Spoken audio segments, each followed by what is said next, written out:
When billionaire Marcus Harrington casually left a $10,000 tip, he never expected the waitress's handwritten note would shatter his carefully constructed world. The words on that simple piece of paper forced him to confront the man he'd become and the humanity he'd abandoned decades ago. Before we continue, don't forget to subscribe to the channel, like the video, and comment where in the world you're watching from. Let's go. A single moment of recognition can shatter the carefully constructed walls around even the most guarded heart. For Marcus Harrington, a 68-year-old billionaire whose name adorned buildings across 3 continents, that moment came in the form of a handwritten note placed atop his dessert plate by a waitress named Sophia Reyes. The elegant restaurant, with its crystal chandeliers and hushed conversations, had long been his sanctuary when visiting the city, a place where his wealth insulated him from genuine human connection. Tonight, however, would prove different. Marcus hadn't always moved through life with such calculated detachment. Decades earlier, before his investment firm revolutionized the tech industry, before his name became synonymous with ruthless business acumen, he had been just another dreamer with nothing but determination and a borrowed suit. His rise to power had been meteoric, but the higher he climbed, the more he left behind, including the one relationship that might have saved him from the hollow existence he now called success. The restaurant's soft lighting cast a warm glow across the white linen tablecloth as Marcus settled into his usual corner table. His silver hair and beard, meticulously groomed, framed a face etched with the lines of a man who rarely smiled but frequently frowned. His custom-tailored navy suit fit his trim frame perfectly, another armor piece in his daily battle to keep the world at a distance. Sophia approached his table with practiced grace. At 34, she carried herself with quiet dignity that seemed incongruent with her station. Her dark hair was pulled back in a neat ponytail, her uniform pristine. Unlike the other servers who recognized Marcus and immediately adopted an obsequious manner, Sophia's smile remained genuine but reserved. "Good evening, sir. Welcome back to Castellanos. May I bring you something from the bar while you look over the menu?" Her voice carried a slight accent that Marcus couldn't quite place. "Macallan 25, neat," he replied without looking up from his phone, where another crisis demanded his attention. When she returned with his scotch, he finally glanced up, momentarily struck by a sense of familiarity that he couldn't place. "Have we met before? Outside of this restaurant, I mean." Sophia's expression remained professional. "No, sir.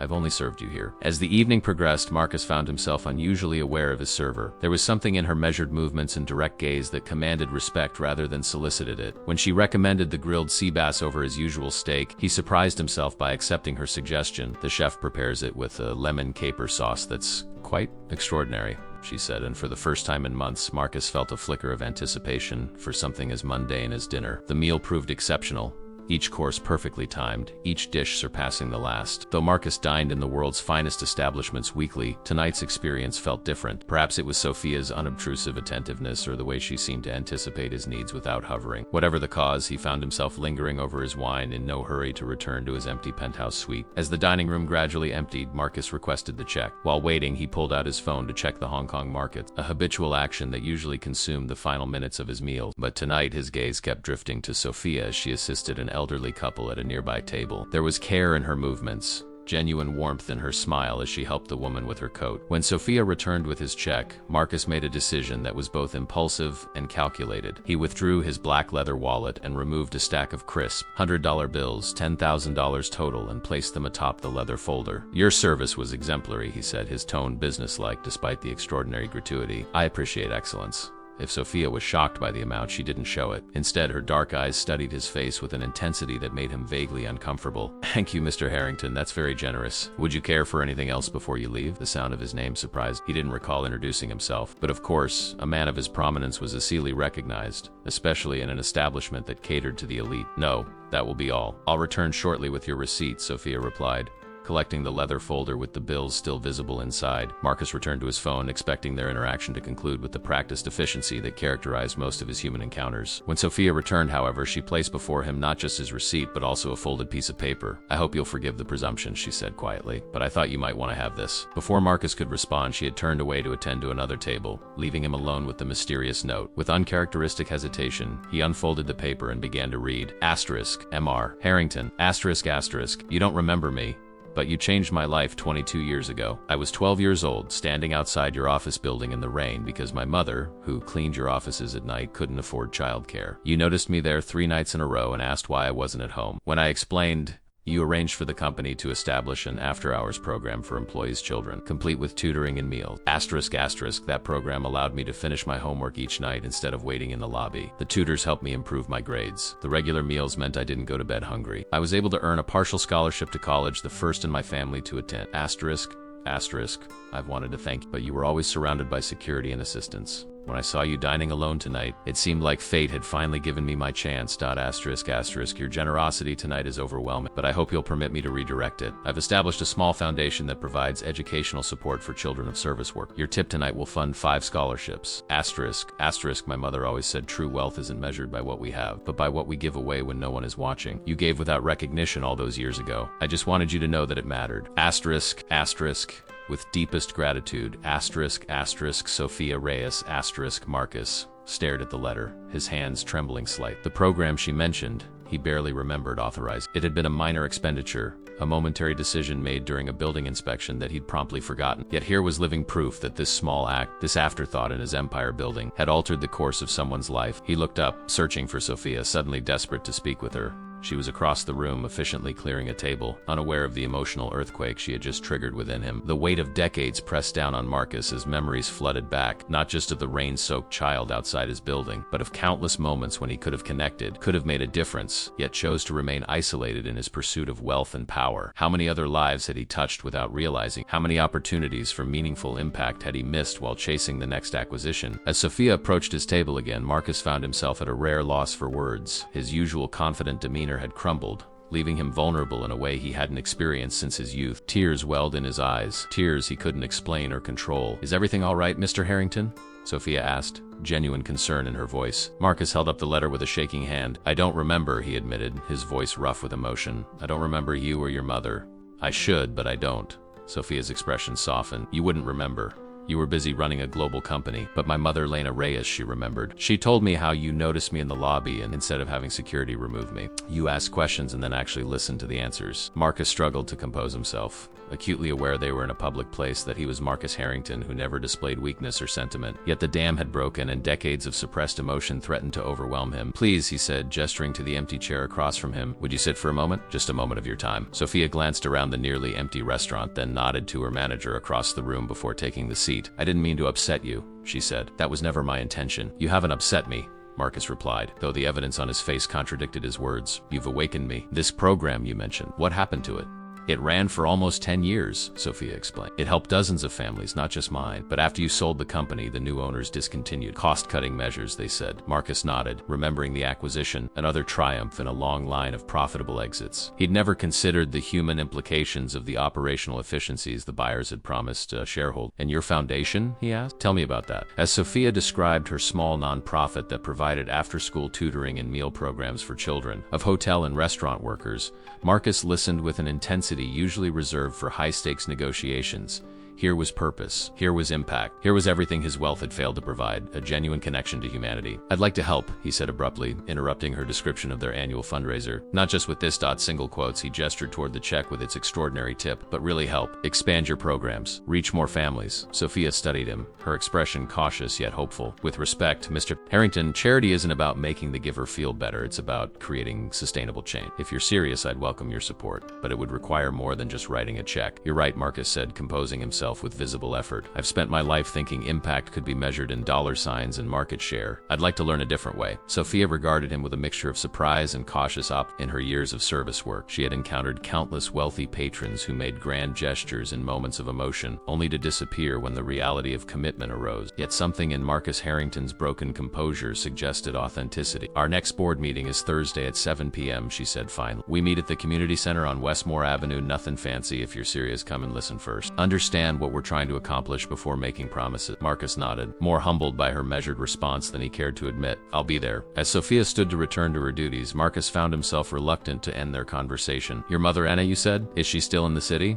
A shadow crossed Sophia's face. "She passed away 3 years ago. Cancer. The same kind your company's healthcare plan covered when she worked for you. Actually, after the acquisition, the new owners changed the coverage. Her treatments weren't fully covered anymore." The words landed like physical blows. Another consequence of a business decision he'd made without considering the human cost. How many other lives had been appended by the stroke of his pen on merger documents? "I'm sorry," Marcus said, the inadequacy of the words painfully apparent. "It wasn't your fault," Sophia replied, though they both knew that wasn't entirely true. "I should finish my shift. Thank you again for your generosity." curiosity, Mr. Harrington." After she left, Marcus remained at the table, staring at the note that had shattered the carefully constructed fortress around his heart. For decades, he had measured success in acquisitions and returns, reducing human impact to figures on quarterly reports. Now, faced with the living consequence of decisions he barely remembered making, the hollowness of that metric was undeniable. He carefully folded the note and placed it in his inside jacket pocket, close to his heart. When he finally rose to leave, the restaurant was nearly empty. The Mater D rushed to help him with his coat, but Marcus waved him away, suddenly uncomfortable with the deference his wealth commanded. Outside, his driver waited with the Bentley idling at the curb. As Marcus settled into the leather-back seat, his phone buzzed with messages from his executive team about a pending acquisition in Singapore. Yesterday, these messages would have commanded his immediate attention. Tonight, they seemed trivial against the weight of Sophia's letter. "Change of plans, Edward," he told his driver. "Take me to Westmore Avenue. I want to see the community center at this hour, sir," Edward asked, surprised by the unexpected destination in a decidedly working-class neighborhood. "Yes, just drive by slowly.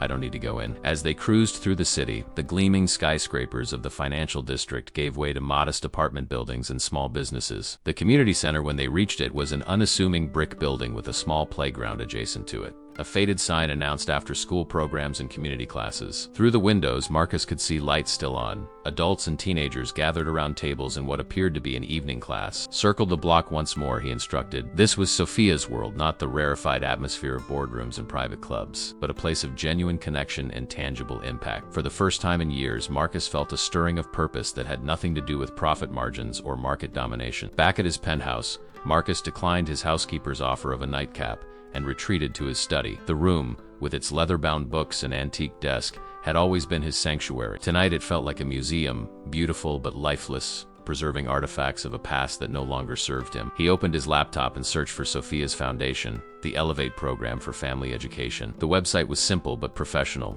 detailing tutoring services, meal programs, and career counseling for parents. The About Us page featured a photo of Sophia with a group of children, her smile wide and genuine. The financial statement showed a modest operation running primarily on small donations and volunteer hours. With a few keystrokes, Marcus could transfer a sum that would fund the organization for years. But Sophia's words echoed in his mind. Charity isn't about making the giver feel better. She was right. Writing a check was easy. It required no real engagement, no personal investment beyond the momentary discomfort of seeing his bank balance decrease by an amount he would never miss. Instead, he began researching the issues facing working families in the city: the lack of affordable childcare, the inadequate after-school programs, the impossible choices parents made between being present for their children and earning enough to support them. The more he read, the more he recognized how insulated he had been from these realities, despite his company's policies directly impacting thousands of such families. As dawn broke over the city, Marcus was still at his desk. Pages of notes scattered around him, his usual meticulous organization abandoned in the wake of his newfound passion. He had identified systemic issues his various companies could address immediately: childcare stipends, flexible scheduling, educational. But these were just corporate policies. What Sophia had shown him was the power of personal engagement, of seeing the individuals behind the statistics. Thursday evening found Marcus standing outside the community center, more nervous than he had been for any business negotiation. He had dismissed his driver, choosing instead to take the subway and walk the final blocks. The experience had been enlightening: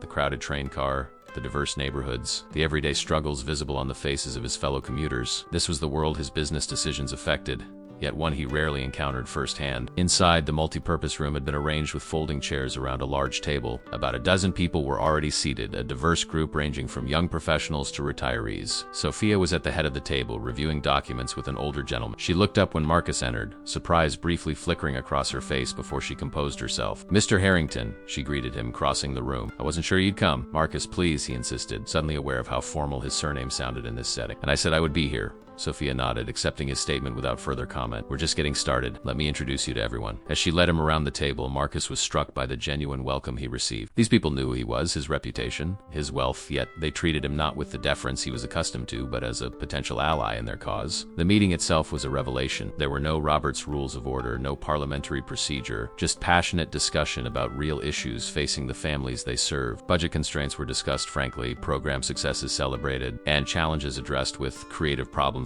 rather than resignation. Marcus remained largely silent, absorbing the dynamics of this group who accomplished so much with so little. When they discussed a funding shortfall for the summer meal program, he had to physically restrain himself from immediately offering to cover it. Sophia had been clear. Listening came first. After the meeting, as people gathered around a table of modest refreshments, an elderly woman approached Marcus. Her gray hair was pulled back in a tight bun, and her weathered hands suggested years of physical labor. "You don't remember me, do you?" she asked without preamble. "Gloria Martinez. I was a night supervisor on the cleaning crew when you still walked the floors of your company. You used to ask about my grandson." Marcus searched his memory, ashamed to find no recollection. "I'm sorry, I don't." "It's okay," Gloria interrupted gently. "It was a long time ago. But that program you started for our children, my grandson was part of it. He's a doctor now." Before Marcus could respond, Gloria had pulled out her phone to show him photos of a young man in a white coat standing proudly outside a hospital. "This is Miguel, first doctor in our family. The tutors in your program helped him with science when I couldn't. They saw something in him I always knew was there." Marcus stared at the photo, a lump forming in his throat. "May I?" he asked, gesturing to the phone. When Gloria nodded, he zoomed in on the young doctor's face, searching for some connection to the child he must have been, wondering how many other Miguels there were whose lives had been altered by decisions he had made and promptly forgotten. "He wants to meet you someday," Gloria continued. "To thank you himself." "I did nothing," Marcus protested weakly. "It was just a program. To you, maybe," Gloria countered. "To us, it was everything. Some of those children had nowhere else to go, no one to help them with schoolwork, not enough to eat. You changed that."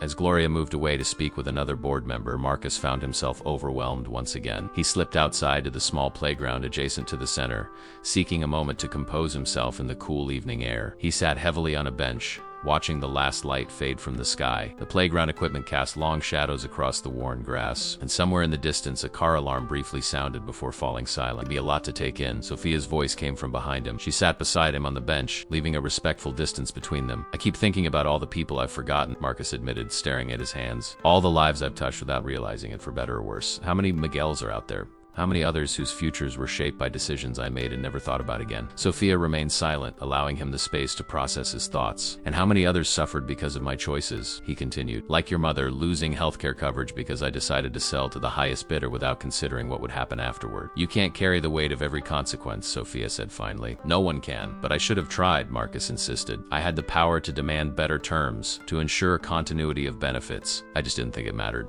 A cool breeze rustled the leaves of the oak tree that shaded the playground. In the distance, the city skyline glittered against the darkening sky, a landscape Marcus had helped shape with his investments and developments. "Why did you keep the foundation's name so generic?" he asked suddenly. "The Elevate program? Why not name it after your mother?" Sophia smiled, a private expression that transformed her face. "Because it was never about her. Or me. It was about the work. Mom understood that. She was never one for recognition." "Unlike me," Marcus said ruefully. "I've put my name on everything I've touched. Buildings, scholarships, hospital wings. There's nothing inherently wrong with that," Sophia offered. "Recognition can inspire others, or it can feed an ego that never seems satisfied." Marcus shook his head. "I've been chasing something my whole life, Sophia. Success, recognition, wealth. But sitting in that meeting tonight, watching people who work full-time jobs still finding energy to volunteer, to care about children who aren't even their own, I realized I've been chasing the wrong thing." "It's never too late to change direction," Sophia said quietly. Marcus turned to face her directly. "I want to help your foundation, but I want to do it right. Not just throwing money at it and walking away.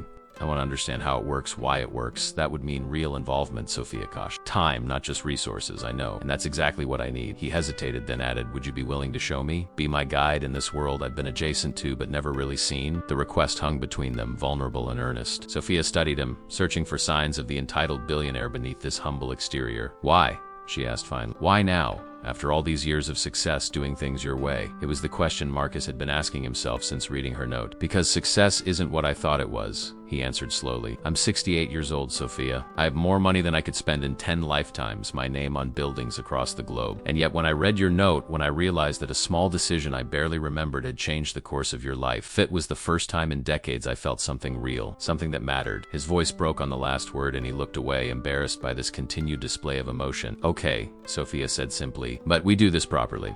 You come to our programs, meet the families we serve, understand their challenges firsthand. No shortcuts." "Agreed," Marcus said, relief evident in his voice. "And one more thing," Sophia added. "You're Marcus here, not Mr. Harrington, not a billionaire investor, just another volunteer who wants to help." "Nothing would make me happier," he replied, and meant it. As they walked back into the community center, Marcus felt lighter than he had in years, as if the weight of his wealth and status had been temporarily lifted from his shoulders. Inside, the board members were still chatting, helping stack chairs and clean up. "Everyone," Sophia called, gaining their attention. "Marcus has offered to volunteer with our programs. He'll be starting with the after-school tutoring next Tuesday. There were nods of approval and a few welcoming smiles. No one treated his presence as extraordinary, a novel experience for a man accustomed to commanded attention wherever he went. Gloria approached again, this time with purpose. "You any good at math, Mr. Harrington? We've got 3 kids struggling with algebra, and I'm not much help with that." "I majored in economics," Marcus replied. "I think I can handle middle school algebra." "Good," Gloria said briskly. 4 o'clock Tuesday. Don't be late. These kids don't need another adult disappointing them." The directness of her statement was refreshing after years of people carefully moderating their words in his presence. Marcus found himself smiling genuinely. "I'll be there." After exchanging contact information with Sophia and saying goodnight to the others, Marcus stepped outside. He'd told his driver to take the evening off, intending to call a car service, but now he found himself reluctant to return to his isolated penthouse. "Need a ride?" Sophia asked, locking the community center door behind her. "I was going to call a car," Marcus said. "I'm headed downtown. I can drop you if you don't mind a Honda instead of a Bentley." 20 minutes later, Marcus found himself in the passenger seat of Sophia's modest but meticulously maintained car, navigating the evening traffic. The experience was surreal, sitting in normal traffic, stopping at red lights, hearing the sounds of the city through car windows that weren't soundproof to isolation. "Your foundation," Marcus began. "How did you start it?" Sophia kept her eyes on the road. "After Mom got sick, I saw firsthand how many families were in the same position we had been years ago. Parents working multiple jobs, children left to fend for themselves. I was waiting tables then too, but I had my degree thanks to that scholarship. I started small, just tutoring a few kids in my apartment building, and it grew from there, slowly. I applied for a small grant from the city, found other volunteers, borrowed space at the community center. We became official 3 years ago. After your mother passed," Marcus observed. Sophia nodded. "It was how I channeled my grief. Mom always said that when life breaks your heart, you should use the cracks to let more light in." The wisdom in those words struck Marcus deeply. He had experienced his own heartbreak decades ago, but instead of letting light in, he had sealed the cracks with ambition and wealth, reinforcing his isolation with each success. "What about you?" Sophia asked, interrupting his thoughts. "Any family?" "No," Marcus replied, the single syllable heavy with unspoken history. "I was married briefly, very long ago. It didn't work out." "Children?" "No," he repeated, though the answer wasn't entirely true. There had been a child briefly, a pregnancy that ended too soon, a loss that had fractured his marriage beyond repair. But that was a story for another time, perhaps one he would never tell. "I'm sorry," Sophia said, sensing the weight behind his terse response. "Don't be. It was a lifetime ago." Marcus changed the subject. "Tell me about the children in your program. How many do you serve?" As Sophia detailed their operations, 43 children regularly attending after-school programs, summer initiatives for over 60, weekend workshops, parent support groups. Marcus listened with genuine interest. The scale was modest compared to his business operations, but the impact was profound and direct. When they reached his building, the doorman did a double take, seeing Marcus emerge from such an ordinary vehicle. Marcus thanked Sophia and watched her drive away, struck by how quickly she had transitioned from stranger to something approaching a friend. Upstairs in his penthouse, the contrast between his world and hers couldn't have been more stark. His living room alone was larger than the entire community center. Art worth millions adorned his walls, yet the space felt sterile compared to the bulletin boards covered with children's artwork he'd seen earlier. Unable to sleep, Marcus went to his office and began methodically researching the issues Sophia's foundation addressed: child poverty statistics, educational outcomes for low-income students,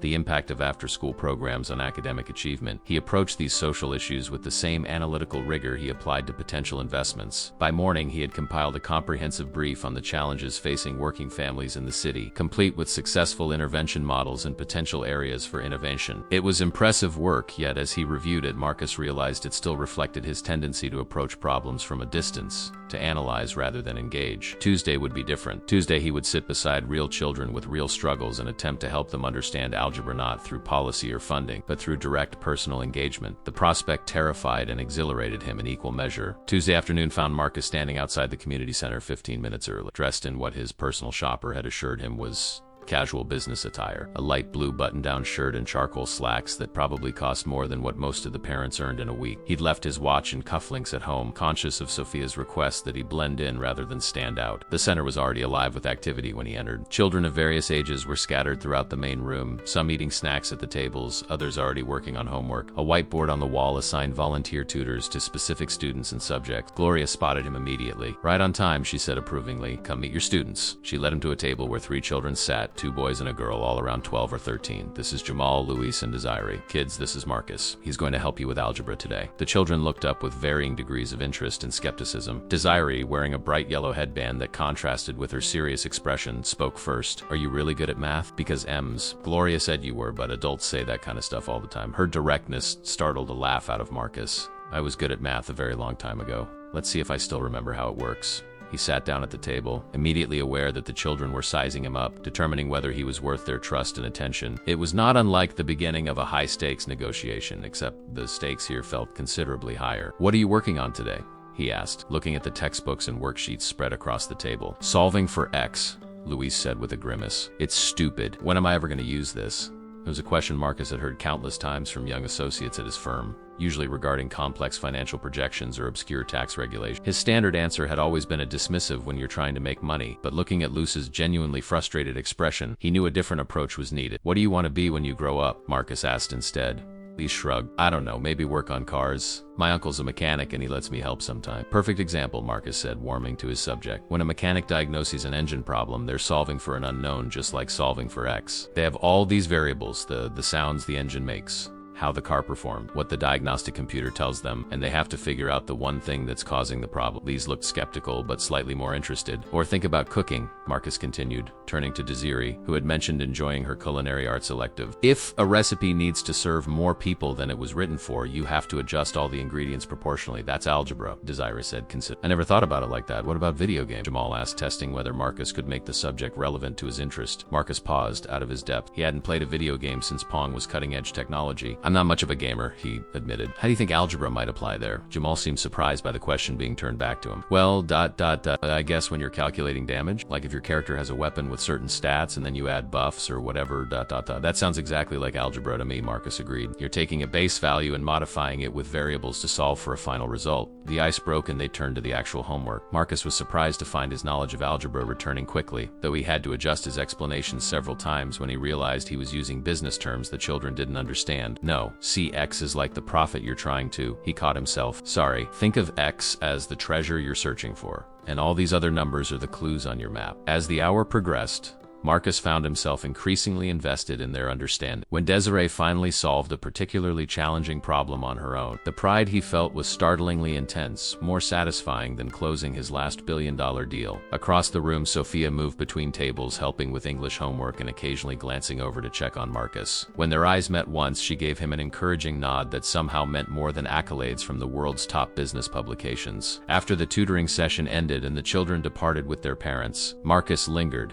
helping to clean up the space. His back ached from sitting in the hard plastic chair, a far cry from his ergonomic office throne, but he felt more energized than depleted. "So," Sophia said, approaching with a stack of workbooks, "how was your first day as a tutor?" "Humbling," Marcus admitted. "I had to relearn how to explain concepts I've taken for granted for decades, but when they finally understood," he shook his head, struggling to articulate the feeling. "That's the magic," Sophia said with a knowing smile. "That moment when the light turns on in their eyes." "Exactly." Marcus helped her place the workbooks on a shelf. "I never expected to enjoy it so much. I've built skyscrapers and transformed industries, but watching Desiree solve that equation felt more meaningful somehow." "Because it is," Sophia replied simply. "Buildings are impressive, but people are miraculous. Every child who understands something new today is different tomorrow because of it." They finished tidying in companionable silence. As they prepared to leave, Gloria approached with a worn leather planner. "You coming back Thursday?" she asked Marcus, pencil poised. "Those kids made more progress today than they have in weeks." "I'll be here," Marcus promised, surprised by how much he meant it. Outside, the early evening air was pleasant, the neighborhood animated with people returning from work, picking up children, heading to evening activities. Marcus found himself noticing details he would have overlooked from the tinted window of his luxury car. The teenagers playing basketball on a makeshift court, the elderly couple walking hand in hand, the street vendor selling flowers to commuters heading home. "Would you like to get some dinner?" he asked Sophia impulsively. To discuss the program further, he added, not wanting to presume. Sophia hesitated, then nodded. "There's a good diner around the corner. Nothing fancy, but the food is honest." The diner reminded Marcus of the one where he'd first met Sophia's. Simple furnishings, laminated menus, and surprisingly good coffee. They settled into a booth by the window, an odd reversal of roles with Sophia now as his guide rather than his server. "Tell me about the children," Marcus said after they'd ordered. "Jamal, Luis, Desiree. What are their stories?" As Sophia shared the backgrounds of the students, he'd tutored Jamal living with his grandmother while his mother completed a prison sentence. Luis helping care for younger siblings while both parents worked multiple jobs. Desiree showing remarkable academic potential despite unstable housing. Marcus was struck by the resilience of these young lives. They faced challenges he had never had to consider, yet they showed up after school determined to learn. "How do you stay hopeful?"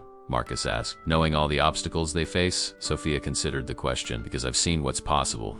I was one of those kids, remember? The system had written me off a cleaning lady's daughter. statistically unlikely to finish college, let alone thrive. But one person made a decision that created an opportunity, and it changed everything. Me, Marcus said, still struggling to reconcile his forgotten act with its profound consequences. Yes, but also my mother, who made sure I took advantage of that opportunity, and my teachers who pushed me, and myself, because I worked hard. She stirred her coffee thoughtfully. Change doesn't happen from one heroic act. It happens from a chain of choices and chances that connect in ways we can't always see. Their food arrived. A club sandwich for Marcus, a bowl of vegetable soup for Sophia. As they ate, the conversation turned to practical matters, resources the program needed, challenges they faced with space constraints and volunteer retention. What would you do if money wasn't an issue? Marcus asked. If you could expand the program however you wanted. Careful, Sophia warned. I might just give you a thorough answer, and then where would we be? I'm genuinely asking, Marcus insisted. Not as a checkbook, but as someone trying to understand the vision. Sophia studied him for a moment, then seemed to make a decision. I'd create a comprehensive center, one place where families could access everything they need. After-school programs, yes,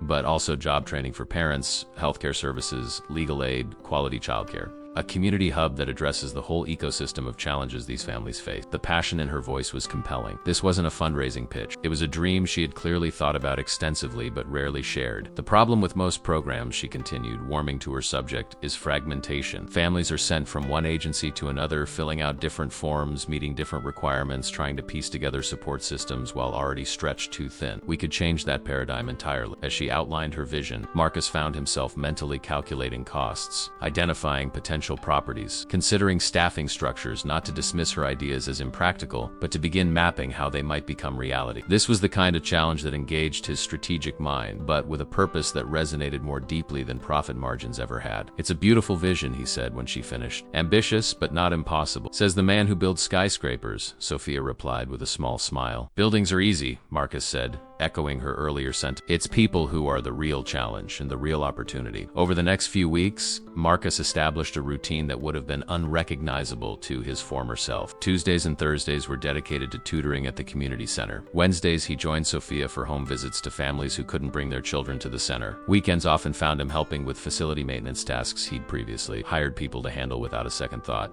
His executive team was bewildered by his sudden unavailability and newfound interest in community initiatives. His chief of staff, Caroline, had diplomatically suggested that philanthropy could be handled through the Harrington Foundation without requiring his personal time. Marcus had dismissed her concerns with uncharacteristic firmness. The foundation will continue its work, he told her. This is different indeed. On this particular Thursday, Marcus found himself on his hands and knees in the community center's small kitchen, installing cabinet poles with Louise, who had revealed a surprising aptitude for practical tasks. They were working in companionable silence when Louise suddenly asked, "Are you rich?" Question caught Marcus off guard. "What makes you ask that?" Louise shrugged, measuring the distance for the next screw with careful precision. "My mom works as a housekeeper in a building downtown. She says one of the apartments there costs more than we'd make in 20 years. I looked up your name online. You own that building, don't you?" Marcus nodded, watching Luce's face for his reaction. "Yes, I do. So why are you here fixing cabinets?" The question wasn't accusatory, merely curious. "Couldn't you pay someone to do this?" "I could," Marcus acknowledged, "but then I wouldn't get to learn how to do it properly, and I wouldn't get to work with you." Louise seemed satisfied with this answer, focusing once more on the task at hand. After a moment, he added, "My uncle says rich people don't care about people like us, but I think he's wrong about you." The simple statement landed with unexpected weight. "I hope he is," Marcus said quietly. Later, as the center emptied for the evening, Sophia found Marcus sitting alone, still turning Luce's words over in his mind. "Penny for your thoughts?" she asked, joining him. "They might be worth slightly more than that," Marcus replied with a small smile.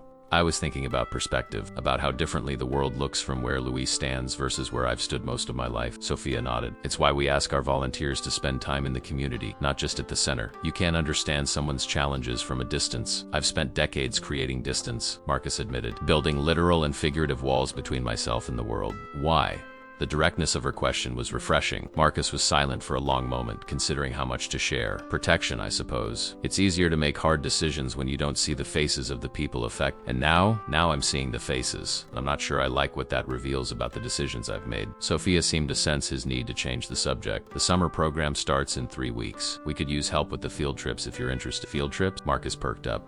"What kind? Museums, parks, the aquarium, places these kids might not otherwise get to experience. Most of their parents can't take time off work for these kinds of outings." Marcus nodded, already thinking about ways to enhance these experiences. "Count me in." The following Tuesday, Marcus arrived at the center to find it in disarray. A pipe had burst in the bathroom, flooding part of the main room. Volunteers were moving furniture, mopping floors, and trying to salvage wet materials. "The plumber says it'll cost $3,200 to fix properly." Gloria, her face tight with worry. "That's almost our entire emergency fund." And we've got summer program expenses coming up. Marcus reached for his wallet automatically, then stopped himself, remembering Sophia's words about understanding problems before trying to solve them. Where is Sophia? He asked instead. In the office, trying to figure out how to make the budget work. Gloria's expression softened slightly. She won't accept a personal check from you, you know. She's stubborn about keeping the foundation's finances independent, Marcus found. Sophia at a desk covered with spreadsheets and invoices, her usual composure strained. I heard about the pipe, he said. It's a setback, but we'll manage, she replied, though the worry lines around her eyes suggested otherwise. I have an idea, Marcus said, pulling up a chair.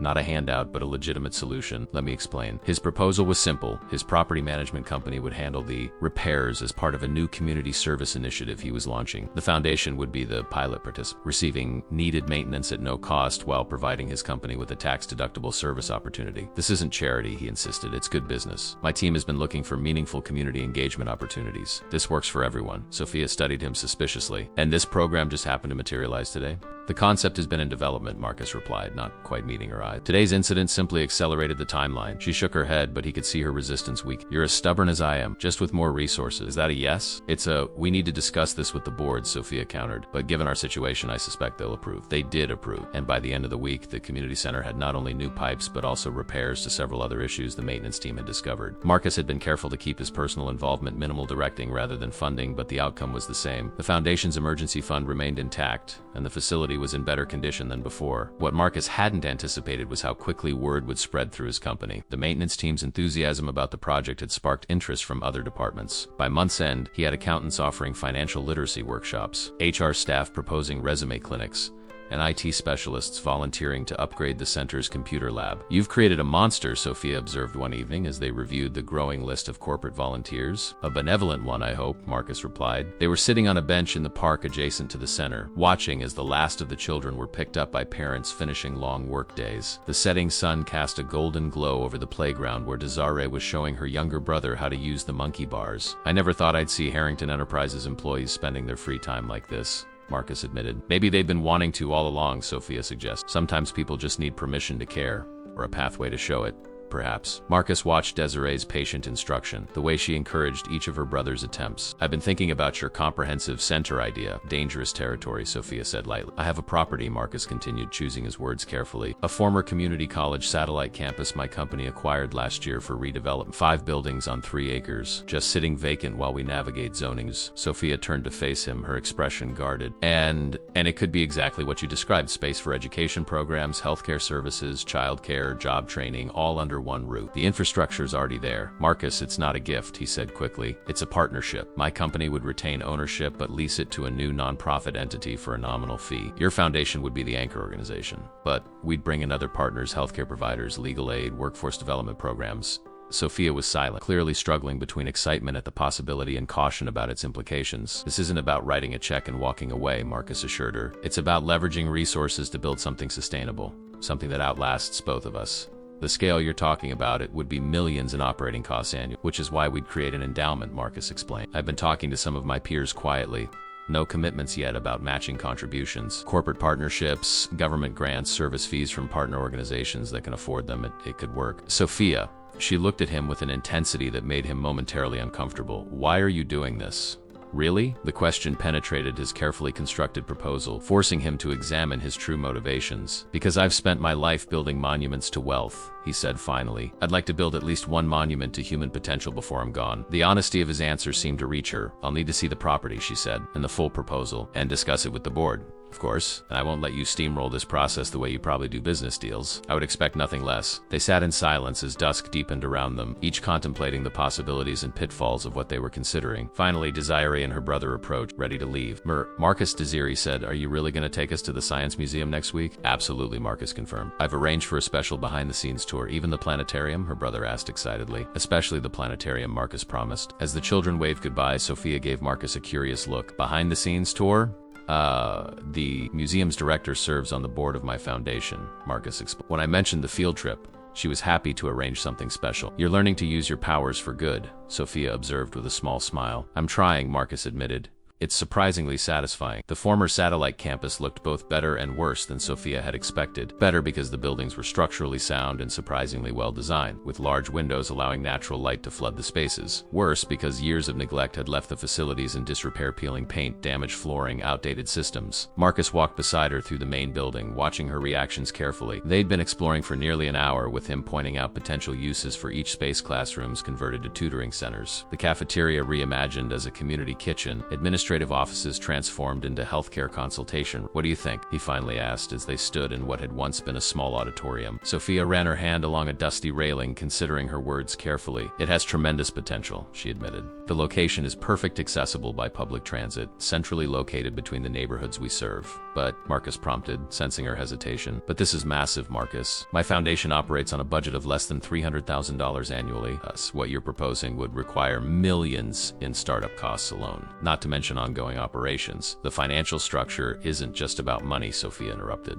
"It's about governance, about ensuring the community retains ownership of the vision even with corporate partnerships. It's about sustainability beyond initial enthusiasm." Marcus nodded, respecting her concerns rather than dismissing them as he might have in a business negotiation. "You're absolutely right. Which is why I think we need to form a steering committee with strong community representation before we go any further." His willingness to slow down and involve others surprised her. "You're not used to building by committee," she observed. "No," he acknowledged with a rueful smile. "But I'm learning that some projects require a different approach." He paused, gazing around the space. "I've been thinking about what you said about success being measured by impact rather than recognition. I'd like this to be the community's achievement, not mine." The sincerity in his voice touched Sophia. Over the weeks they'd worked together, she'd witnessed genuine change in Marcus, not just in his actions, but in his fundamental understanding of value and purpose. "I'd suggest we start with focus groups," she said, warming to the possibilities. "Gather input from the families we serve, local businesses, other nonprofits in the area. Find out what they actually need, not what we think they need." "Excellent idea," Marcus agreed. "And we should involve the children too. After all, many of these spaces would be for them." They continued their tour, now both offering ideas as they explored. In what had been the campus library, with its soaring ceilings and built-in shelving, Marcus suddenly stopped. "I just realized this is where it started," he said quietly. "What do you mean?" "That night program at my company.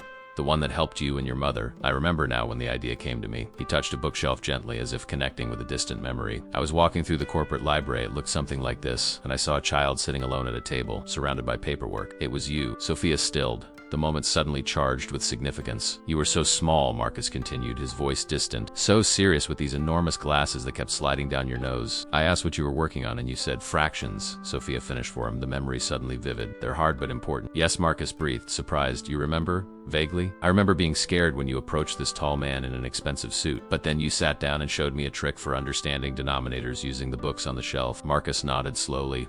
"I'd forgotten that completely. It wasn't a grand moment of philanthropy, just a few minutes spent helping a child with homework." He looked around the empty library, then back at Sophia. "And yet here we are, decades later. Small moments can have long echoes," Sophia said softly. As they left the campus, the afternoon sun was beginning to fade, casting long shadows across the neglected grounds. They walked in companionable silence to Sophia's car. "There's something I've been meaning to ask you," Marcus said as they drove back toward the city. "That night at the restaurant when you first brought me the check, you knew who I was immediately. Had you been waiting for me to dine there?" Sophia kept her eyes on the road, but a small smile played at her lips. "Not exactly. I'd been working there for almost 3 years, but I'd missed you the few times you'd come in. That night, the Mater D told me you'd requested a table in my section." "I didn't, though," Marcus said, confused. "I always sit at the same corner table. I never specified a server." "I know," Sophia replied. "He lied to me. He knew my story about my mother, about the program. He thought I deserved the chance to finally thank you in person. So the $10,000 tip was entirely unexpected," Sophia assured him. "I'd planned to simply introduce myself at the end of your meal, maybe give you a letter. But when you left that tip, it seemed like the universe was offering a different opportunity." Marcus shook his head, marveling at the sequence of coincidences that had brought them to this point. "And if I'd left a standard gratuity, I'd have thanked you for dinner and for changing my life 22 years ago. You'd probably have nodded politely and forgotten me before you reached your car." The thought was sobering. How close he'd come to missing this entire chapter of his life, to continuing in his isolated, wealth-insulated existence. "Why did you leave such a large tip that night?" Sophia asked, voicing the question she'd wondered about for weeks. "It wasn't your usual practice, was it?" Marcus considered the question carefully. "I wish I could say it was extraordinary generosity, but the truth is more complicated. I just closed a deal that afternoon, acquired a tech company for significantly less than its value because its founder was desperate for capital. It was a predatory move, one that would make me millions while likely destroying everything that founder had built." He stared out the window at the passing city, seeing it through new eyes. I think the tip was penance maybe, a way to feel better about myself after spending the day being exactly the kind of ruthless businessman everyone expected me to be. And did it work? Did you feel better? No, Marcus admitted. Not until I read your note. Not until I realized that money given without connection is just another transaction. When they reached the community center, they found it buzzing with unusual activity. A news van was parked outside, and a reporter was interviewing Gloria while a cameraman filmed. What's going on? Sophia asked, hurrying inside with Marcus close behind. One of the volunteers met them at the door. Someone leaked the story about Harrington Enterprises partnering with us for the summer program. The press is calling it a Billionaire's redemption tour. Gloria's trying to redirect the narrative, but they're pretty persistent.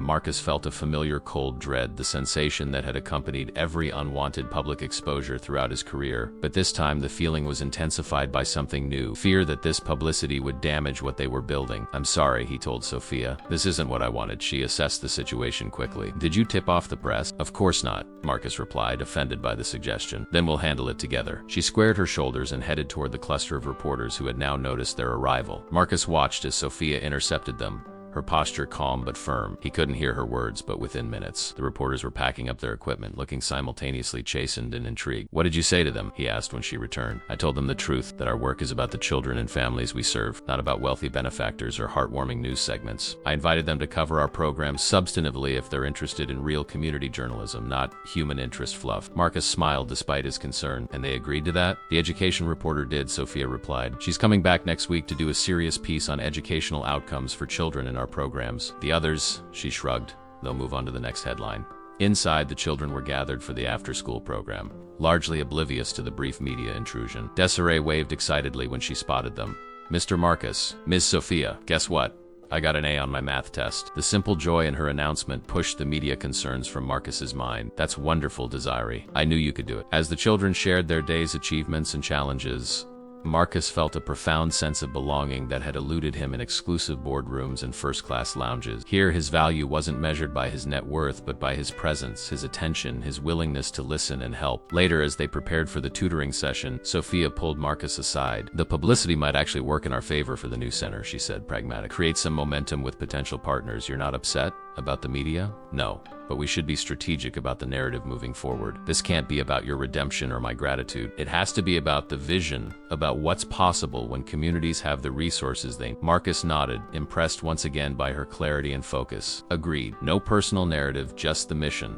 I didn't say that, Sophia corrected gently. Personal stories matter. They're what connect people to causes. We just need to make sure they're the right stories. Like Desiree's A in math, Marcus suggested. Exactly. Or Luis learning trade skills. Or Jamal discovering he has a talent for coding through our computer lab. Marcus considered this approach, using my platform to amplify their stories rather than my own. Now you're thinking like a community organizer, Sophia said with approval. The shift in perspective was subtle but profound, another step in Marcus's ongoing transformation from a man who saw success as personal achievement to one who recognized it as collective empowerment. The community focus groups exceeded both Marcus and Sophia's expectations. Over 4 consecutive evenings, they gathered input from family, local business owners, educators, and service providers. The conference room at Harrington Enterprises, chosen for its central location and available childcare space, buzzed with energy as community. Members shared their needs, challenges, and aspirations. What struck Marcus most was how rarely these stakeholders had been asked for their opinions. People who navigated broken systems daily had insights no consultant could provide, yet they'd never been invited to shape the very resources designed to serve them. The daycare centers all close at 6, explained a single mother of 3, but my hospital shift ends at 7. I either pay a neighbor extra money I don't have or risk leaving work early and losing hours. The job training programs teach outdated skills, a middle-aged man shared. I completed a 6-month IT certification only to learn these softwares no longer used in the industry. Our children need safe spaces that don't feel institutional. A grandmother raising 5 grandchildren noted. Somewhere that feels like community, not charity. Marcus took diligent notes during these sessions, occasionally offering clarifying questions but mostly listening. Sophia facilitated with natural skill, drawing out quieter participants and ensuring dominant voices didn't monopolize the conversation. After the final session, they remained in the conference room, surrounded by flip charts covered with community input. This is gold, Sophia said, reviewing the notes. They've mapped out exactly what the center needs to be. Marcus nodded, his business mind already categorizing and prioritizing the feedback. Flexible childcare hours, relevant job training, healthcare services that accommodate working schedule, dignity-centered design principles, All consistent theme. And look at how many mentioned needing a single point of contact for multiple services, Sophia added. We were right about the fragmentation problem. They worked late into the evening, synthesizing the information into a framework for the center's design and programming. As midnight approached, Marcus noticed Sophia stifling a yawn. We should continue tomorrow, he suggested. It's been a long day. Just a little longer, Sophia insisted, though her fatigue was evident. I want to capture these ideas while they're fresh. Marcus observed her with quiet admiration. Her dedication wasn't performative. She genuinely couldn't rest until she'd honored the community's input by documenting it thoroughly. It was a stark contrast to his former approach of delegating such details to subordinates. At least let me order some food, he offered. The cafeteria's closed, but there's a 24-hour diner nearby that delivers. The mention of a diner brought a smile to Sophia's face. Reminds me of my waitressing days. I practically lived on leftover fries and coffee. As they waited for the food to arrive, Marcus leaned back in his chair, a question forming that he'd been hesitant to ask. Why did you stay in food service all those years? With your education, you could have pursued other careers. Sophia considered the question, not offended but thoughtful. Several reasons. The flexible schedule allowed me to build the foundation during off hours. The tips provided immediate cash for emergencies. And honestly, I learned more about human needs working in restaurants than I would have in an office. How so? You see people at their most authentic, families celebrating, couples breaking up, business deals being negotiated, people dining alone. You learn to read what people need beyond what they order. She shuffled some papers, organizing them into neat stacks. Plus, my mother was a cleaning lady her whole life. There's dignity in service work that often goes unrecognized. The food arrived, and they ate while continuing to refine their notes.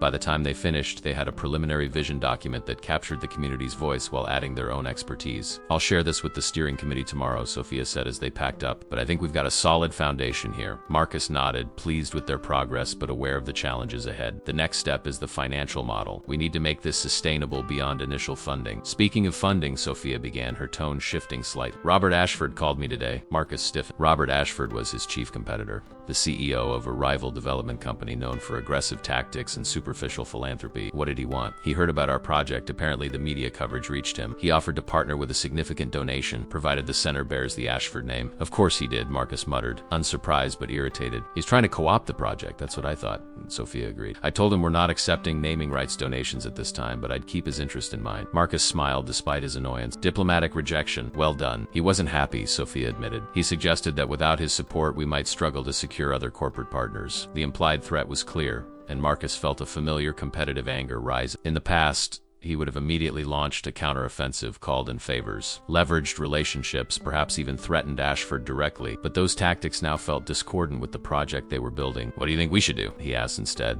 genuinely interested in Sophia's perspective. She seemed surprised by the question. You're asking me? This is your area of expertise. Competition and corporate politics, yes, Marcus acknowledged, but this project is about community benefit, not corporate ego. I'm trying to recalibrate my instincts. Sophia considered this, clearly appreciating his self-awareness. I think we stay the course. Build something so clearly aligned with community needs that support follows naturally. If Ashford wants to contribute without strings, great. If not, there are other partners who will recognize the value without demanding their name on the building. Her confidence reassured him. You're right. The strength of this model is its integrity. We shouldn't compromise that for expediency. They parted ways in the building lobby, both tired but energized by the day's progress. As Marcus's driver pulled up, he found himself reluctant to return to his penthouse. Actually, I think I'll walk for a bit, Edward, he told his driver. I could use some fresh air. At this hour, sir? Edward asked, concerned. So I won't go far, Marcus assured him, just around the block. As he walked through the quiet streets, Marcus reflected on how much had changed in the weeks since Sophia had handed him that life-altering note. His days, once structured around acquisition and accumulation, now revolved around connection and contribution. His competitive instincts, while still present, were being redirected toward fighting for community needs rather than personal gain. The transformation wasn't complete. He still caught himself thinking in terms of control rather than collaboration. Still occasionally felt the impulse to solve problems by throwing money at them. But he was learning, evolving into someone he might actually respect. His phone buzzed with a text from Caroline, his chief of staff. Board members expressing concern about your absence from quarterly planning. Need to schedule update meeting ASAP.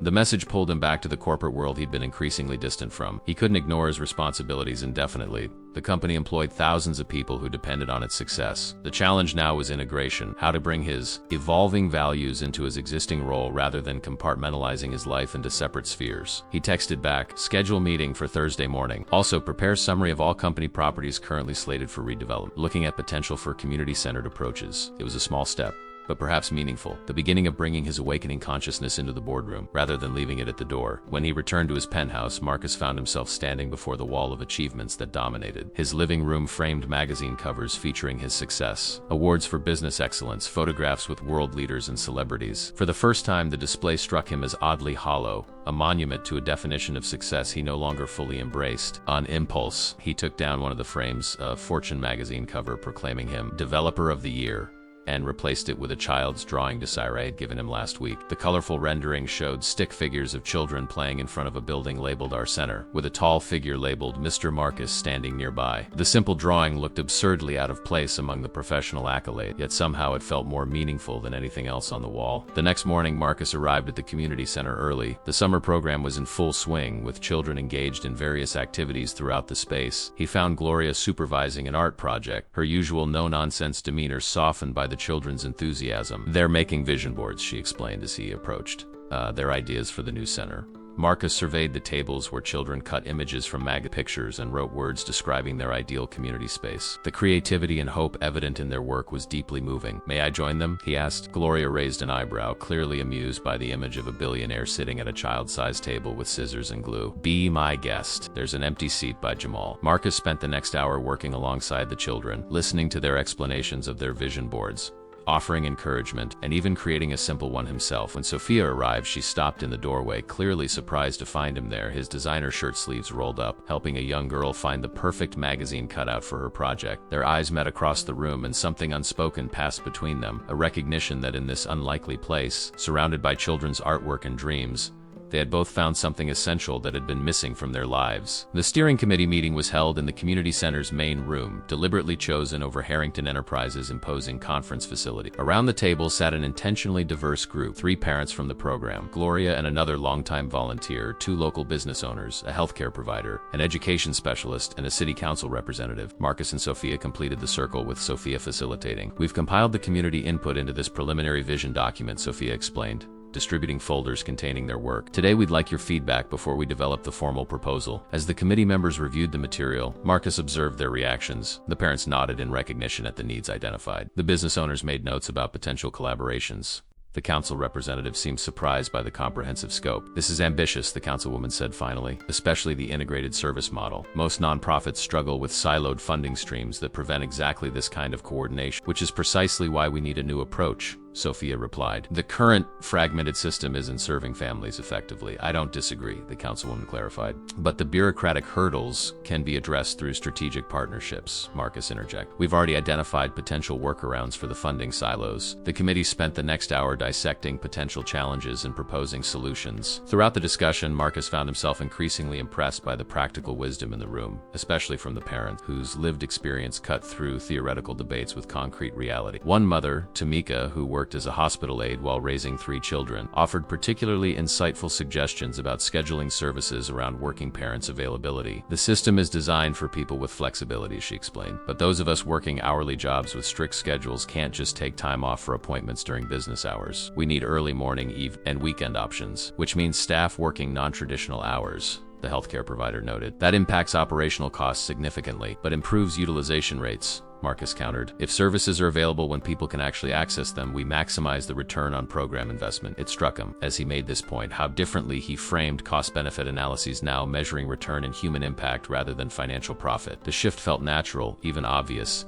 though he knew it represented a profound evolution in his thinking. After the meeting concluded with clear next steps assigned to committee members, Marcus lingered to help rearrange the room for the afternoon programs. As he stacked chairs with Tamika, she gave him an appraising look. You're not what I expected, she said frankly. What did you expect? Marcus asked, curious rather than defensive. Someone who'd talked a lot about helping the less fortunate, but wouldn't actually listen to us.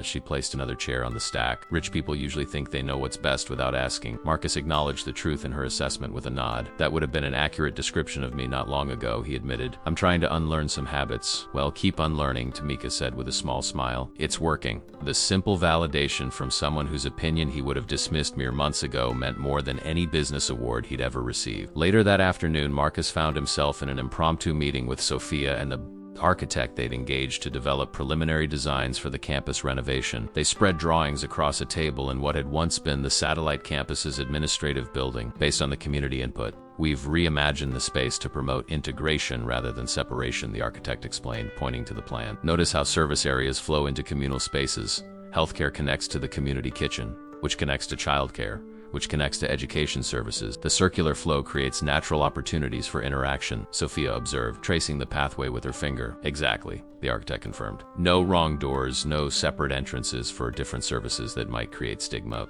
Everyone enters through the same welcoming space. Marcus studied the designs with a developer's eye, impressed by the thoughtfulness but also noting practical considerations. These are excellent concepts. But let's discuss construction phasing. We need a strategy that allows programs to begin while renovation continues. Already incorporated, the architect assured him, flipping to another drawing. We've planned 5 phases, with the first 2 creating immediately usable space while later phases are completed. As they delved into technical details, Marcus realized how much he enjoyed applying his business expertise to this project, not to maximize profit, but to ensure viability and impact. The skills he'd honed in corporate development were valuable here, just directed toward different outcomes. When the architect left, Sophia sat beside Marcus at the table, both of them surrounded by the drawings that represented their shared vision. It's really happening, she said softly. Second thoughts? Marcus asked, noting the hint of anxiety in her voice. Not about the vision, Sophia clarified, but the scale of responsibility. It's daunting. Marcus understood her concern. They were creating something that would affect hundreds, perhaps thousands of lives. The weight of that responsibility was appropriately sobering. You're not alone in carrying it, he reminded her. That's the point of the steering committee, the community ownership. I know, she agreed. It's just that my foundation has been manageable, personal. This is an entirely different magnitude. Marcus considered her words carefully. You know, in business, I've found that scale changes everything. Processes, structures, dynamics. What works for a small company fails in a large one. Not exactly reassuring, Sophia noted wryly. But here's what I've learned recently, Marcus continued. Scale doesn't have to change the heart of something. Your foundation's core values, dignity, community ownership, practical support, those can translate to any size, if we're intentional about preserving them. Sophia studied him with a thoughtful expression. You really have changed, haven't you? Not just in what you're doing, but in how you think about what matters. The observation, delivered with quiet certainty, struck Marcus deeply. Had he changed, or had he simply remembered something essential that success had allowed him to forget? I think, he said slowly, I've been reconnecting with parts of myself I abandoned a long time ago. The person I might have become if I'd made different choices. What choices? Sophia asked. Marcus hesitated, approaching territory he rarely discussed. After my wife and I lost our child, I threw myself into building the business as if success could fill the emptiness. It became a kind of armor. Sophia's expression softened with understanding. I didn't know. It was a lifetime ago, Marcus said, echoing his earlier dismissal in the car, but this time continuing beyond it. My wife wanted to try again, to adopt, to build a family somehow, but I couldn't face the vulnerability. I chose what felt safe for creating wealth rather than connection. And now, Marcus gestured to the plan spread before them. Now I'm trying to build something different, something I can't control completely, something that requires trust and collaboration. He gave a small, self-deprecating smile. I'm not very good at it yet. I think you're better than you realize, Sophia said gently. The moment was interrupted by Marcus's phone buzzing insistently. He glanced at the screen and frowned. I need to take this. It's Carolyn. There's an issue with the board. Stepping outside to take the call, Marcus learned that Robert Ashford had approached several Harrington Enterprises board members, suggesting the company's resources were being misallocated to Marcus's personal pet project rather than shareholder interests. They've called an emergency session for tomorrow, Carolyn explained. You need to be prepared to defend your recent decisions. I'll be there, Marcus assured her, his mind already forming a strategy. When he returned, Sophia immediately sensed his tension. Problems? Corporate politics, he replied, downplaying the situation. Nothing for you to worry about. Is it about the center? She pressed, not easily deterred. Marcus sighed, recognizing she deserved honesty. Partially, my competitor's creating waves with my board. It's a standard tactic. He's trying to force me to choose between the project and my company. Will you have to choose? Sophia asked, her concern evident. No, Marcus said firmly, but I may need to be more strategic about how we proceed. The board responds to business logic, not social impact. Then give them business logic, Sophia suggested. This center isn't charity, it's innovation. It's a model that could transform how corporate resources engage with communities. If it works here, it could work anywhere Harrington Enterprises operates. Marcus looked at her with renewed appreciation. You should come present to the board with me. Sophia laughed, clearly assuming he was joking. Right. A former waitress addressing your corporate board. A visionary community leader and executive director, Marcus corrected.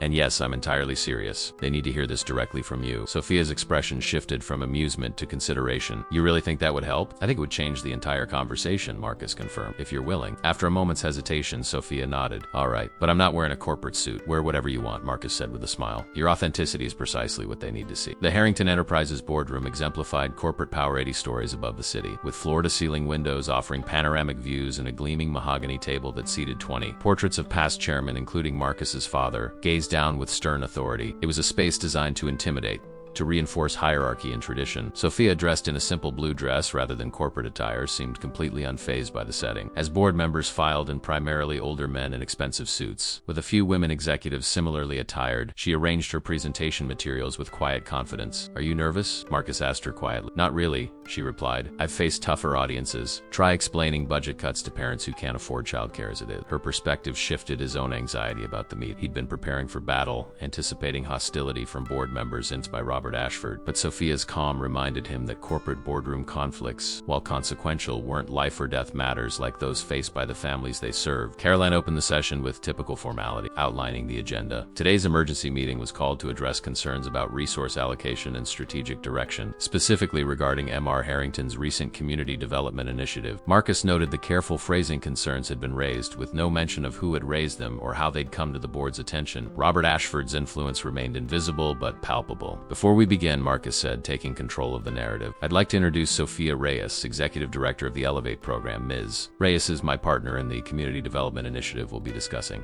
and I've asked her to join us to provide first-hand perspective. He observed the subtle reactions around the table: surprise, curiosity, and in some cases thinly veiled dismissal. William Donovan, the eldest board member and his father's contemporary, didn't bother hiding his skepticism. With all due respect, Mr. Harrington, this is a board matter concerning company resources. Is it appropriate to have an outsider present?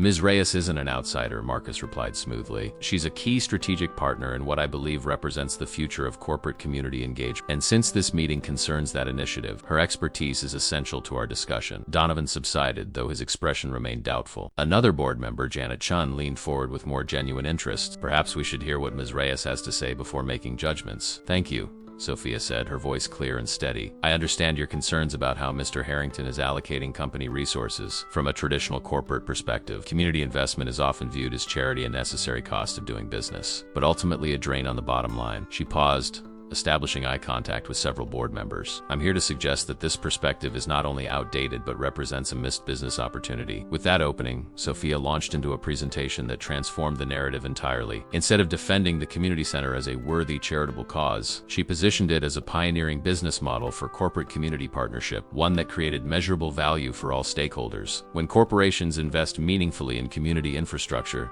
they don't just generate goodwill, they create economic ecosystems that benefit their own operations, she explained, displaying data from similar initiatives. Healthier, more educated communities produce better employees, more stable markets, and increased purchasing power. Marcus watched with undisguised admiration as she systematically addressed the concerns he knew would be raised: resource diversion, return on investment, core business focus, framing each as an opportunity rather than a challenge. The innovation here isn't the community center itself, Sophia concluded. It's the integrated partnership model we're developing, one that Harrington Enterprises could replicate in every market where you operate, creating sustainable value for communities and shareholders simultaneously. When she finished, the boardroom was momentarily silent, a rarity in this space where opinions were usually expressed immediately and forcefully. Marcus seized the moment. What Ms. Reyes has outlined isn't a distraction from our core business, he said. It's an evolution of it. For decades, Harrington Enterprises has defined success narrowly: buildings constructed, deals closed, profits generated. I'm proposing we expand that definition to include the vitality of the communities where we operate. Donovan predictably voiced the first objection. This sounds admirable, Marcus, but our fiduciary responsibility is to shareholders, not community members. Those interests aren't mutually exclusive, Marcus countered. In fact, they're increasingly aligned. The most successful companies of the next generation will be those that integrate social impact into their business models, not treat it as an afterthought. The discussion that followed was robust, but substantially different from what Marcus had anticipated. Instead of defending against accusations of misallocated resources, he found himself engaged in a strategic conversation about corporate social responsibility as a business imperative. Several board members who had entered the meeting skeptical began asking thoughtful questions about implementation and metrics. Janet Chun even suggested forming a board committee to study the model more deeply with an eye toward broader application across the company. 2 hours later, as the meeting concluded, Marcus had not only survived the challenge to his leadership, but had shifted the board's perspective on the community center initiative. While not unanimously enthusiastic, a clear majority now viewed the project as a worthwhile innovation rather than a questionable diversion. As board members filed out, several stopped to introduce themselves to Sophia, exchanging cards and expressing interest in visiting the current community center. Donovan, however, approached Marcus directly. "Your father would have considered this a distraction from the real business," he said, his tone more resigned than confrontational. "Yes, he would have," Marcus agreed, seeing no reason to pretend otherwise. "But my father built this company for his time. I'm responsible for ensuring it thrives in mine." Donovan studied him for a moment, then offered a grudging nod. "Your presentation was compelling, but remember, results matter more than intentions. If this model doesn't deliver measurable benefits, the board won't support it indefinitely, regardless of your personal investment." "I understand," Marcus assured him, "and I welcome that accountability." When the last board member had departed, Caroline approached with a small smile. "That went better than expected. Miss Reyes was quite impressive." "She always is," Marcus replied, watching as Sophia gathered her materials. "She's changed you," Caroline observed quietly. "In good ways, I think." Before Marcus could respond, his phone buzzed with a text. His expression darkened as he read the message. "Problem?" Caroline asked. "Robert Ashford," Marcus replied. "Apparently, he's scheduled a press conference tomorrow to announce his own community investment initiative directly across from our campus site." Caroline grimaced. "Competitive philanthropy. How original." "He's trying to undermine our project before it launches," Marcus said, his tone hardening. "Create confusion about which community center initiative people should support. What will you do?" The question lingered as Sophia joined them.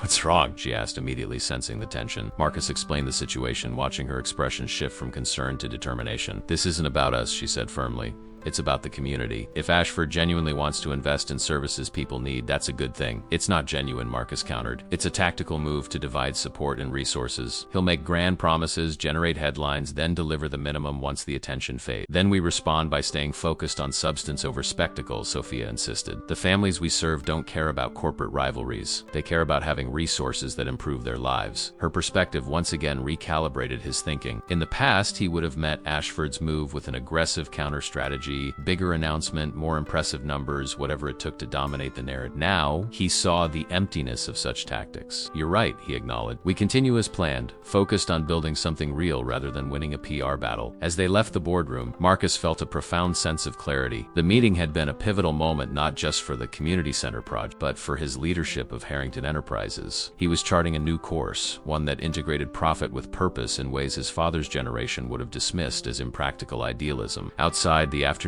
sun bathed the city in golden light. Marcus paused at the building entrance, suddenly reluctant to return to his office. "Let's celebrate," he suggested to Sophie. "The board meeting was a success, despite Ash. I'd like that, but not anywhere fancy. I know just the place." 30 minutes later, they sat at a small table in a neighborhood ice cream shop not far from the community center. Children and families filled the colorful space, creating a lively backdrop to their conversation. "My mother used to bring me here after doctor appointments," Sophia explained, enjoying a simple vanilla cone. "It was our tradition, something sweet to balance something difficult." Marcus savored his own ice cream, his first in years, and the simple pleasure of being in a normal place, surrounded by everyday life rather than isolated in luxury. "Thank you," he said quietly. "For the ice cream suggestion?"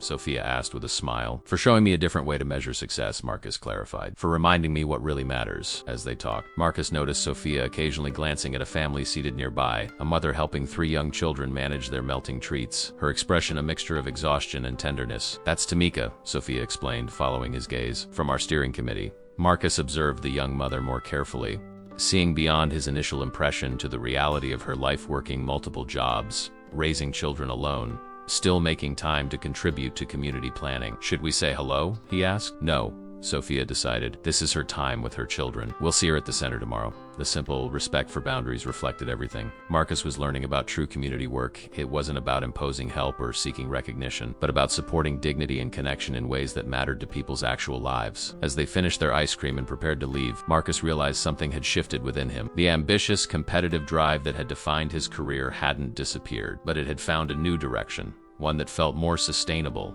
more meaningful than the endless pursuit of wealth and power that had consumed him for decades. 6 months later, The former satellite campus had undergone a remarkable transformation. The first phase of renovation was complete, with the main building now housing the expanded tutoring program, community kitchen, and preliminary healthcare service. Construction continued on the remaining buildings, but the center, now officially named the Elevate Community Hub, was already serving twice as many families as the original program. On this particular morning, Marcus stood in what would soon be the central courtyard, reviewing landscaping plans with the site manager. Though still under construction, the space was taking shape, pathways connecting the various buildings, garden beds prepared for spring planting, and a playground structure already installed and filled with children's laughter. Mr. Marcus, Desiree called, racing across the courtyard with a paper clutched in her hand. Now 13, she had recently been accepted into an advanced mathematics program opportunity she'd pursued with fierce determination and Marcus's quiet encouragement. "I got an A on my algebra exam," she announced proudly, showing him the test paper marked with a bright red grade and enthusiastic teacher comments. "That's outstanding," Marcus said,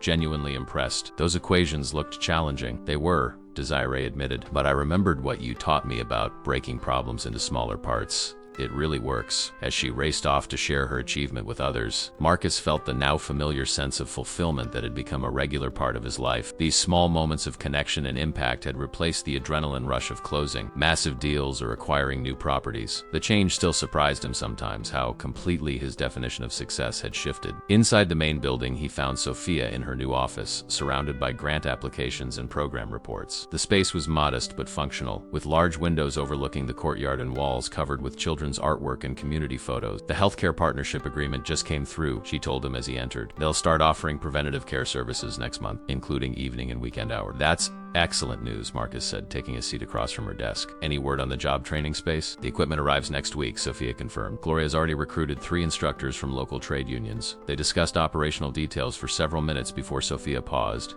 giving him a questioning look. "You seem distracted. Is everything all right?" Marcus hesitated, then decided on honesty. "Robert Ashford reached out this morning. He wants to meet." Sophia's expression turned cautious. "About his competing center?" The rival project had broken ground with great media fanfare but had progressed slowly, with diminishing coverage and community engagement. "Actually, he's proposing a merger," Marcus explained. "His project is facing funding challenges. He suggested combining resources under shared branding." "And you're considering it?" Sophia seemed surprised. "I'm considering what's best for the community," Marcus clarified. "His location would allow us to serve the eastern neighborhoods more effectively. The question is whether his approach aligns with our values." Sophia nodded thoughtfully. "That's a legitimate consideration. What does your competitive instinct say?" "It wants to watch his project fail," Marcus admitted with a wry smile. "But that's not productive thinking anymore. Growth," Sophia observed with approval. "Remember when you would have seen this strictly as a victory or defeat scenario?" "I remember," Marcus acknowledged. "I also remember you telling me that what matters isn't who gets credit, but whether families get what they need." "Then you should meet with him," Sophia decided.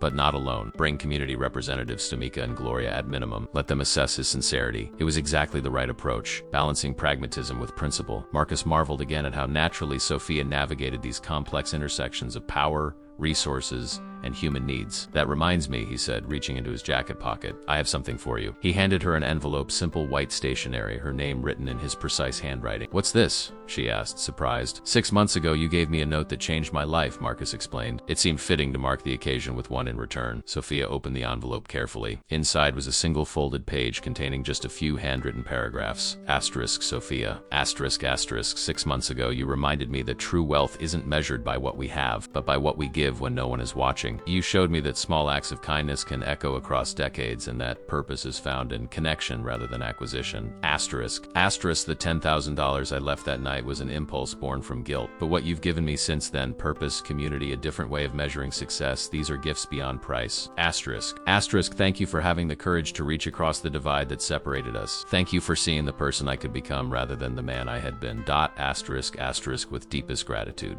Asterisk, asterisk, Marcus, asterisk. Sophia read the note twice, her expression soft. "You've come a long way, Marcus Harrington. We have a long way still to go," he replied, nodding toward the window where construction continued on the remaining buildings. "But yes, it's been quite a journey already." Later that afternoon, they gathered with the steering committee to celebrate a milestone, the 100th family enrolled in the new comprehensive services program. The community room buzzed with conversation as parents, volunteers, and program partners shared stories and refreshments. Marcus observed the scene from a quiet corner, content to watch rather than command attention. Gloria approached, handing him a cup of punch with her usual no-nonsense manner. "Never thought I'd see the day," she commented, following his gaze across the diverse gathering. "Which day is that?" Marcus asked. The day Marcus Harrington would stand in the background at his own event, she replied with a knowing look. The old you would have been at the center of everything, making sure everyone knew whose money made it possible. The old me was missing the point entirely, Marcus acknowledged. Gloria's normally stern expression softened slightly. You know what I think? I think meeting Sophia was your second chance. Second chance at what? At becoming who you were meant to be before life hardened, she said simply. We all get detoured sometime. The lucky ones find their way back. Before Marcus could respond, the room's attention shifted as Sophia called for everyone to gather around. Beside her stood Luis, now 15 and recently accepted into a specialized technical training program sponsored by Harrington Enterprises. I want to share some exciting news, Sophia announced. Thanks to Luis's design work, our community center has received the Urban Development Award for Innovative Social Architecture. Lise worked with our professional team to ensure the spaces truly serve our needs. As applause filled the room, Lise stepped forward, clearly uncomfortable with the attention but proud of his accomplishment. I just wanted to make sure kids like me had spaces that didn't feel like charity, he explained, his voice gaining confidence as he spoke. Places that feel like they belong to us, not just given to us. His simple articulation of dignity over dependence resonated deeply with Marcus. It embodied everything they had been working toward, not just services provided, but ownership cultivated, potential recognized and developed. The celebration continued into early evening, with families gradually departing for home, children clutching artwork and program materials. As the crowd thinned, Marcus found himself standing with Sophia on the building's wide front steps, watching the sunset paint the construction equipment in golden light. I received an interesting call yesterday, Sophia said, breaking their companionable silence. From the mayor's office about the center? Marcus asked. About me, Sophia clarified. They're forming a citywide commission on family services integration. They want me to chair it. That's wonderful, Marcus said sincerely. Your approach deserves broader application. Sophia nodded, though her expression remained thoughtful. It would mean dividing my time between the center and City Hall. I'd need to build stronger leadership under me here. You've already been developing that team, Marcus observed. Tamika has grown tremendously in her program coordinator role, and Gloria practically runs operations already. True, Sophia acknowledged. What about you? Would you step up your involvement if I took on this new role? The question carried weight beyond its practical implications over the past months. Their partnership had evolved into something neither had anticipated, a deep friendship built on mutual respect and shared purpose. With undercurrents they had both carefully avoided examining too closely. I would support whatever serves the mission best, Marcus said carefully, but I think we both know I'm still learning. The center needs your vision, even if you're dividing your time. Sophia studied him for a moment, then smiled. Always the strategist. But you're right, we need to maintain continuity while embracing new opportunities. As twilight deepened around, Marcus reflected on the unexpected journey that had brought him to this moment. 6 months ago, he had been at the pinnacle of financial success, yet emotionally bankrupted, escalated by wealth, insulated from genuine connection. A simple tip and a handwritten note had cracked open the carefully constructed fortress around his heart, allowing him to rediscover parts of himself he had abandoned decades earlier. I've been thinking about what comes next, he said finally. For Harrington Enterprises, the community development model's gas. More fundamental than that, Marcus explained. I'm restructuring the company's core mission, integrating social impact directly into our business model rather than treating it as an adjacent philanthropy effort. That's a significant shift, Sophia noted. The board approved? Not yet, Marcus admitted. But they will. The data already supports it. Our employee retention has improved. Community relationships have strengthened. Even our stock price has responded positively to the new direction. And if they resist? Marcus smiled, a quiet confidence in his expression that differed markedly from his former corporate arrogance. Then I'll remind them that adaptation is essential for survival. The companies that thrive in the coming decades will be those that create value beyond profit, that build communities rather than just buildings. As they walked back inside to help with cleanup, Marcus noticed Desiree teaching a younger child how to use the center's computer system. The site embodied everything he had come to value: knowledge shared, confidence built, potential unlocked. His phone buzzed with a message from Caroline. Ashford confirmed for tomorrow's meeting. Board members requesting update afterward. The corporate world continued its demands, but they no longer defined him. His identity had expanded beyond CEO, beyond billionaire, to something both simpler and more profound, a person trying to make meaningful contributions to the lives around him. Later, as he prepared to leave, Sophia walked him to his car now. A more modest vehicle, he often drove himself rather than being chauffeured. You never did tell me, she said, why you left such an enormous tip that night. $10,000 for a simple dinner service. Marcus considered the question, recognizing an opportunity for complete honesty. I think I was searching for something money couldn't buy. Connection, perhaps. Meaning. I didn't know it then, but I was leaving breadcrumbs for myself, hoping to find a way back to the person I might have been. And have you found that person? I'm finding him, Marcus replied, the simple truth of it resonating between them. Day by day, as he drove away, Marcus glanced in the rearview mirror at the partially completed center, not a monument to his wealth or generosity, but a testament to possibility. A single note had been the catalyst, but the transformation had required conscious choice, daily commitment, and the courage to value connection over control. His life had been permanently altered by that exchange 6 months ago. A waitress, a tip, a note, and the unexpected journey that followed. Not the journey of a billionaire's redemption, but of a human being's reconnection with what truly mattered. It wasn't finished, might never be finished, but for the first time in decades, Marcus Harrington was traveling in the right direction.